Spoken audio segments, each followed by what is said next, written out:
A workshop measures 7 by 12 meters and is lighted 10 lamps, which are each rated 200 watts per lamp and have an efficiency of 0.15 lumens per watt. Assuming a depreciation factor of 1.57, coefficient of utilization 0.5, what is the illumination? So ulitin lang natin, solving for the illumination, lumens over area, may binigay na coefficient of utilization and merong binigay na depreciation factor, kaya meron tayong denominator. So, hanapin lang natin para sa flux natin, sino ba ang merong lumens. So, merong lumens yung 15 lumens per watt. So, kailangan makapag-cancel tayo ng watt. And there is a value of 200 watts and that is each lamp. Kaya 200 watts per lamp. Nakamultiply ngayon yung 10 lamps. So, okay na to. Magka-cancel na yung lamp and then the watts. So, ang natitira na sa flux natin is the lumens. Yung area naman natin is 7 by 12 square meters. I-times natin ngayon yung coefficient, which is 0.5, and then the depreciation factor, 1 over 1.57. So, ang answer natin dito will be in lakhs kasi gumamit tayo ng area na square meter. So, times 200 times 10 times 0.5 and then 7 times 12 times 1.57 or 113.74.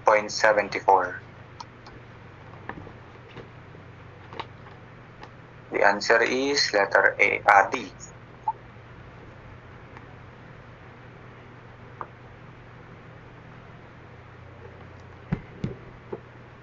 Number 29. The illumination at the point of a surface is the luminous flux per unit area of the surface and its unit is lux. Ano lang ba ang unit of illumination? So, lux.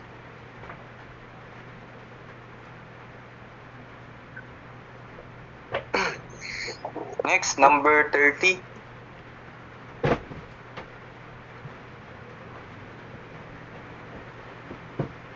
Two lamps, 5 candelas, and 20 candelas are 150 centimeters apart. At what point between them will the same illumination be produced by each?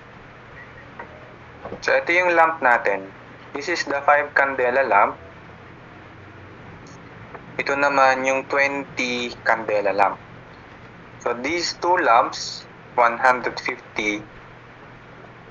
centimeters from each other. So, maglagay daw tayo ngayon ng point. For example, dito. Kung susukatin ko yung distance na to na x, ang masusukat kong distance dito is yung total, ibabawas ko yung x, di ba? Sa point na to. So, meron daw tayong illumination produced by lamp number 1 and illumination produced by lamp number 2. So, kailangan daw sa point na to, yung illumination produced by 1 and illumination produced by 2 ay same. Dapat parehas. So, let us solve now for the illumination. So, illumination number 2 is equal to illumination number 1.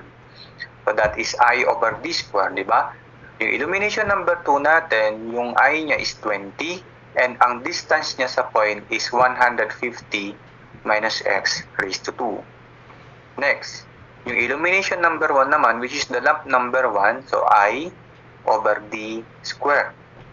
So, solve natin ngayon yung x.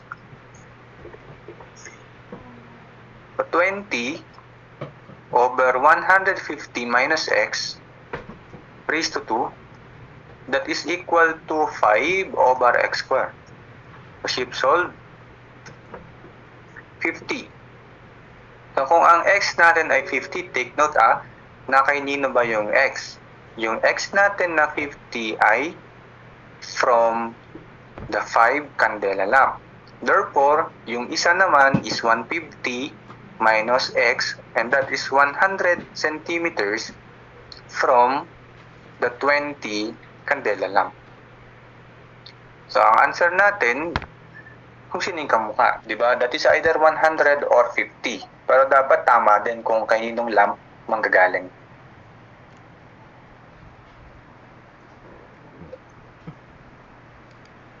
So number 31, energy radiated continuously in the form of lighting waves is luminous flux.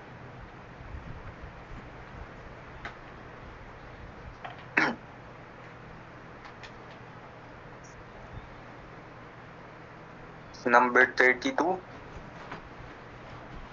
defined as the mean of the candle power in all directions above or below the horizontal plane passing through the source of light. So, ang correct answer kasi dito is MSCP or the mean spherical candle power. And ang candle power kasi is a luminous intensity.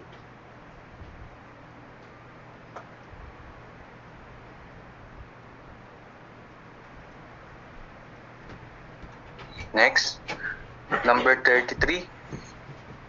Two lamps A and B having intensities of 300 candela and 500 candelas are hung at a distance 40 feet between their centers.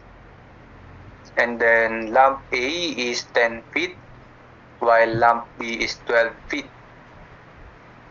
above the working plane, so respectively. Determine the illumination on point in the working plane directly below the lamp A.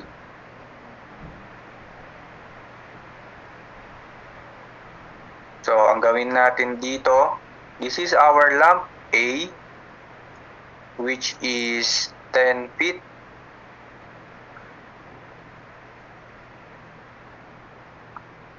So, 10 feet yan. And then, ito naman yung lamp B natin na kung saan ang taas naman niya is 12 feet. So, this is 300 candelas. Ito naman ay 500 candela. Tapos, yung centers nila is 40 feet. So, this is 40 feet from each other. So, kung ito ay 10, yung taas na to, we can say that this is 2. Diba? So that we can solve for x. So solve na natin yung x. So for x, that is square root of 40 raised to 2 minus 2 raised to 2. Square root of 40 minus 2. 2 square root of 399. So 2 square root of 399 feet. So this is the point directly below the A. So sabihin na lang natin what is illumination total sa point na to. So sa illumination total natin, that is affected by the lamp number 2 or the lamp letter B and the lamp letter A. If we are going to solve for the illumination total, this is equal to the illumination by A and illumination by B. Yung illumination ng A natin, directly above siya, kaya I over D square lang. So, 300 over 10 square. Yung illumination by B naman is yung 2D figure natin, na kung saan itong X is 2 square root of 399. Diba? So, yung 2D figure natin, that is IH. So, the H is 12 over quantity, X square. So, 2 square root of 399 square plus, ano pa? X square plus H square, which is 12. So, 12 raised to 2. So, raised to 3 halves. So, isog lang muna natin to para di kayo malito. So, this is the 12 feet na high. And then, hinati natin dyan sa 10. Tsaka sa 2. Diba? So, solve natin ngayon yung total illumination dito. So, 300 over 10 square plus 500 times 12 over 2 2 square root of 399 raised to 2 plus 12 raised to 2 and then raised to 3 halves. So 3.08. 3.08 foot candles. So ano ba ang 2 square root of 399?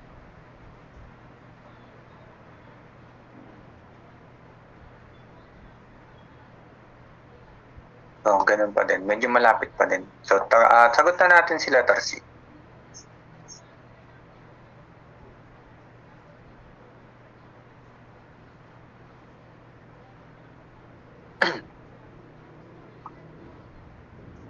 Next, number 34. A school classroom with a general dimension of 24 by 30 feet is lighted with 10 fluorescent fixtures of 4 lamps per fixture and 3,200 lumens per lamp. What is the initial illumination in foot candles assuming that the coefficient of utilization is 0.35 and the maintenance factor is 0.7? Di ba meron tayong sinosolve na E is equal to flux over area, luminous flux over area, times the coefficient of utilization times the maintenance factor. This is what we call the maintained illumination. Ang hinahanap sa problem is the initial illumination. So ano ngayon yung formula if we are going to find the initial illumination?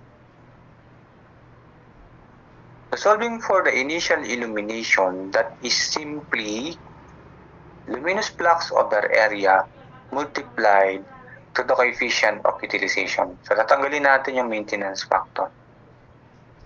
So para sa flux, maghanap tayo ng mayroong lumens. So meron dito 3,200 lumens per lamp. So maghanap ng number of lamp, meron ulit 4 lamps per fixture. So, kailangan mawala din yung fixture, maghanap tayo ng number of fixture. So, meron, di ba? So, 10 fixtures. So, this will be our final number of lumens. Di ba? Magka-cancel na kasi yung lamp and fixture. What is the dimension? So, input candles ang hinahanap, kaya 24 by 30 feet raised to 2. And then, i-multiply lang natin yung coefficient of utilization, 0.35.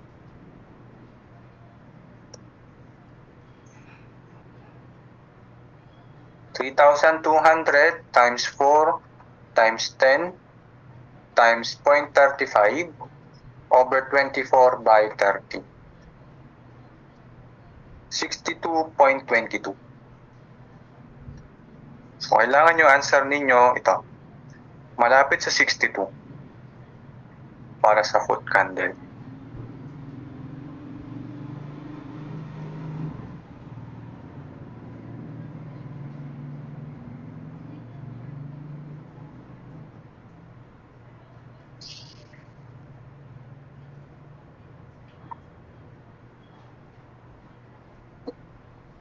Next, number 35. A light source emits a total flux of 100 lumens distributed uniformly over quarter of a sphere. What is the luminous intensity at 2.5 meters? So, di ba, ang formula natin for E, kung mayroong area, is the luminous flux over the area. And ang formula naman natin sa E using a straight distance, that is I over D square. So we can equate these two. Kasi same illumination yung mararanasan sa ating problem. So I over D square. So ano ngayon yung flux natin? Meron tayong 100 lumens. Ano ang magiging area? So magiging area natin is quarter of a sphere. So this is our area. So, ang area ng quarter of a sphere natin, una, kung isang buo, that is 4 pi r square. And then kung di-divide natin sa 4, ang matitira na lang is pi r square. So that will be pi, yung distance is 2.5 meters raised to 2. Ito, dito nanggaling yun, no? Next, hinahanap ngayon yung luminous intensity, yung I. And then ang distance still 2.5 raised to 2. So pwede pala itong mag-cancel. Tama? Magka-cancel to. So solve natin ngayon yung I. So yung I natin will be 100 divided by the pi. 31.83.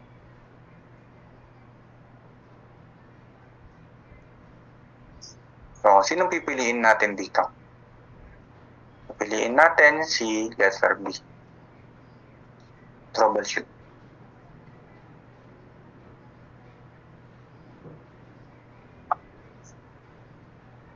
Number 36.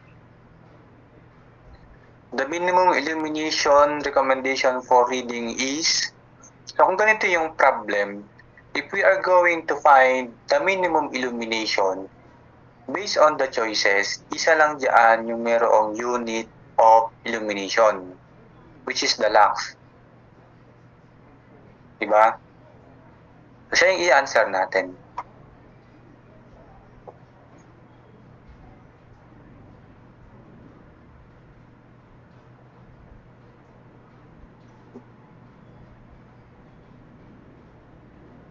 Next, number 37. A 145 candela lamp emits light uniformly in all directions and is suspended 2 meters above the center of a working table, which is square. Calculate the illumination at each corner of the table. So yung table, palitan na lang natin ng floor. So palitan na lang natin ng floor yung table para mas ma-visualize natin dito sa box.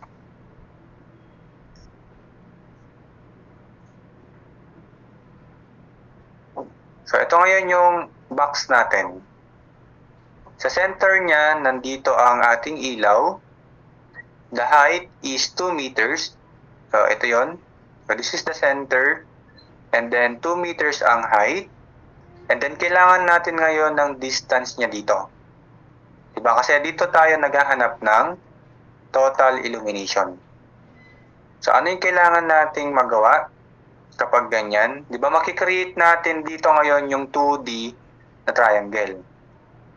So using 2D, sige ganito na lang, no? Balik natin yung 2D kahit na ang figure natin ay 3D. So saan nang galing yung 2D? Nung kinonect natin yung pinaka-hypotenuse dito, di ba? Para makreate na lang natin yung 2D na triangle. So kapag 2D, the illumination is IH over, based on our triangle, D square plus H square raised to 3 halves. Next, paano natin ulit makikreate yung D? Tingnan nyo to Since nasa center yan, yung square natin ay 3 by 3, ito is kalahati, 1.5. Ito din naman is 1.5. Diba? By the right triangle, this is the D, ito yung 1.5, ito yung 1.5. Yung D natin, yung D square natin is 1.5 square plus 1.5 square. Okay? So, kaya nga shortcut na lang din natin. Kapag center yung question, kasi kinakalahati natin yung dalawang dimension. Yung dimension ng floor, kinakalahati natin pag sa center. So, solve na natin ngayon. Kasi ang kandela ng lamp natin is 145. 145, and then yung height niya is 2 meters. Divide natin ngayon by our quantity. Yung D square natin, sabi nga natin is 1.5 square plus 1.5 square, and then the height is 2 raised to 2, and then the quantity raised to 3 halves. So solve natin now yung answer, 145 times 2, tapos 1.5 raised to 2 plus 1.5 raised to 2 plus 2 raised to 2, and then raised to 3 halves. Paano to? Raised to 3 halves. So, 11.702.